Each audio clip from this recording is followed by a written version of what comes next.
Hello everyone, Pinky village live চ্যানেলে তোমাদের অনেক অনেক স্বাগত জানিয়ে নতুন একটা ফ্রেশ ব্লগ স্টার্ট করলাম বন্ধুরা।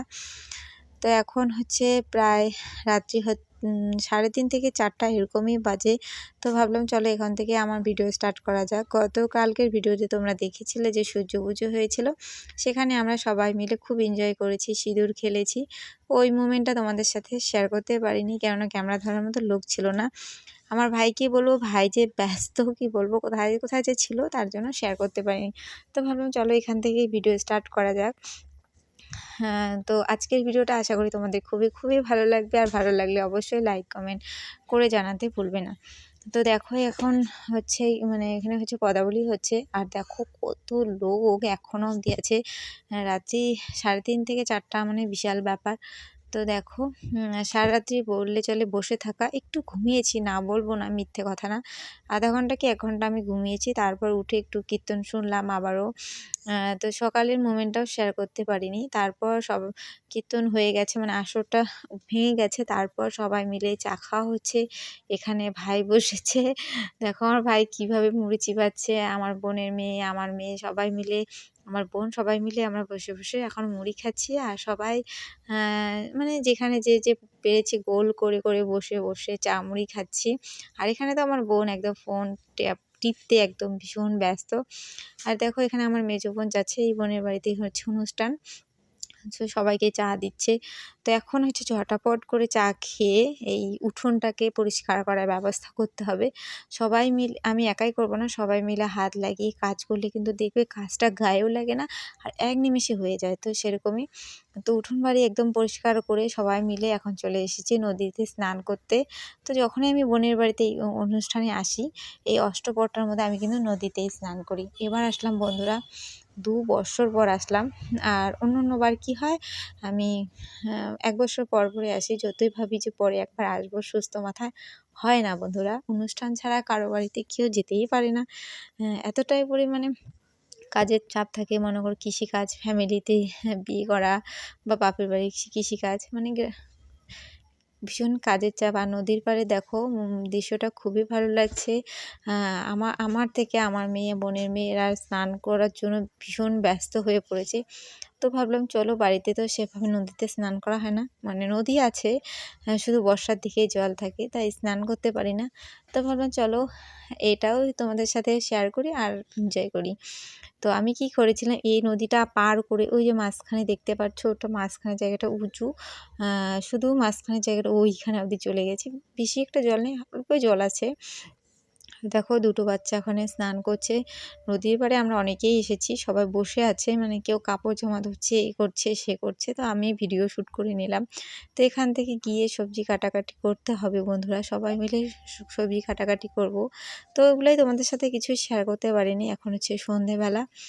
তো স্নান করে কিন্তু আমি এখানে এসে তিলক কেটে নিয়েছি। আমার বোন আমাকে খুব সুন্দর, এসেই দেখি আমার মেয়ে আগে এসেছে, এসে একদম তিলক পরে নিয়েছে। ভালো লাগছিল, তো বোনকে বললাম চলো আমাকেও করে দে। বাড়ির সবাই মিলে তিলক পড়েছে বন্ধুরা, যা দেখতে ভালো লাগছিল। তো ভাবলাম চলো আমিও করি। আর গরমে একদম আমার আর্ধেক উঠেই গেছে নাক থেকে, দেখে বুঝতেই পারছো। তো এখন হচ্ছে বাইরে একটু নাম কীর্তন হচ্ছে। তো আমি ঘরে এসেছি, যেহেতু এতক্ষণ ওখানেই বসেছিলাম, তো ঘরে এসেছি। একটু ভাবলাম চলো তোমাদের সাথে একটু আমার লুকটা শেয়ার করি, কেমন লাগছে। আর ঘরে অন্ধকারে ক্যামেরা করেছে, একদম কালো। তো দেখো এখানে হচ্ছে নাম কীর্তন, ওদিকে প্রসাদও হয়ে গেছে, আয়োজন করছে, সবাইকে প্রসাদ দেবে। আর এখানে যে কয়দিন পুজো হয়ে, মানে অষ্টপ্রহর হয়েছে, পুজো বলছি, প্রসাদের ব্যবস্থা ছিল সকালে, দুপুরে, রাত্রে। মানে কি বলবো, মানে সবাই মিলে যে একটা অষ্টপ্রহর করে, সেই রকমই ওরা একাই এরকম প্রত্যেক বছরই করে বন্ধুরা। ভীষণ ভালো লাগে এখানে এসে, জানি না কেন। আর কি বলবো, যেরকম কান্নাকাটি হয় সেরকম। আর এখানে কি বলবো, এত মজা হয়, সেরকম কান্নাকাটিও হয় ভীষণ ভীষণ। যেহেতু পুজোটার জন্য, অষ্টপ্রহরটার জন্য অনেক দিন, 1 মাস 2 মাস আগের থেকে আয়োজন শুরু করে। তো এখানে সবাই প্রসাদ নিতে ব্যস্ত, মানে পড়ে গেছে। কি বলবো বন্ধুরা, 10 থেকে 11টা চৌকা উঠেছে, আমরা এটাকে চৌকো বলি। অনেক লোক, এদিকে এক ব্যাচ দেখছো, পিছনের দিকে আরেকটা ব্যাচ। আর বিয়ে বাড়িতেও এতটা লোক হয় না, এখানে প্রসাদ নেওয়ার জন্য এত লোক হয়েছে, দেখে না ভীষণ ভালো লাগছে বন্ধুরা। তো আমি একটু তোমাদের সাথে শেয়ার করলাম।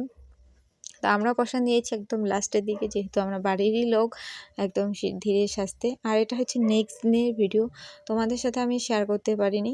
আজ হচ্ছে আমরা বাড়ি যাব, আমরা ওদিকে রেডি হয়ে গেছি, বোন ওর মেয়েকে রেডি করে দিচ্ছে আর ওকে রাধা সাজাচ্ছে। আজকে হচ্ছে জলকালি, সবাই মিলে জলকালি খেলবে, তারপর হচ্ছে পাড়াটা ঘুরবে, তার জন্য রাধা কৃষ্ণ সব হ্যাঁ রাধা কৃষ্ণ সাজিয়েছে। তোমাদের সাথে এগুলো কিছুই শেয়ার করতে পারবো না, যেহেতু আমরা বাড়ি চলে আসবো। কিছু মানে ছবি উঠিয়েছি আসার আগ মুহূর্তে, তোমাদের সাথে চলো ওগুলো শেয়ার করে দেবো। আর আজ হচ্ছে বাড়ি যাওয়ার পালা। আমার ভাস্তি তো ভীষণ মন খারাপ যে মাসি থেকে যাও, এরকম একটা ব্যাপার।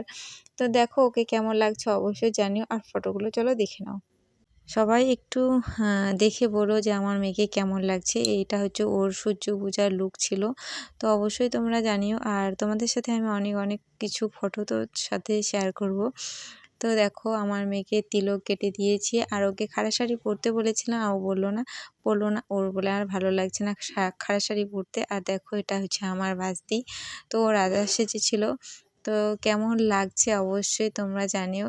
পুরো দেখো সেজেছে আজ পুরো জুয়েলারি পরে। আর এরা হচ্ছে দেখো রাধা কৃষ্ণ সেজেছে, ওরা হচ্ছে 3 ভাই বোন মিলেই সেজেছে। আর এখানে হচ্ছে কেমন হয়েছে সেটাও বলো কিন্তু। আর আরও আছে ফটো, দেখো এখানে অনেক রাধা কৃষ্ণ সেজেছে। এখানে হচ্ছে 2টো রাধা আর 3টে কৃষ্ণ বন্ধুরা সেজেছে।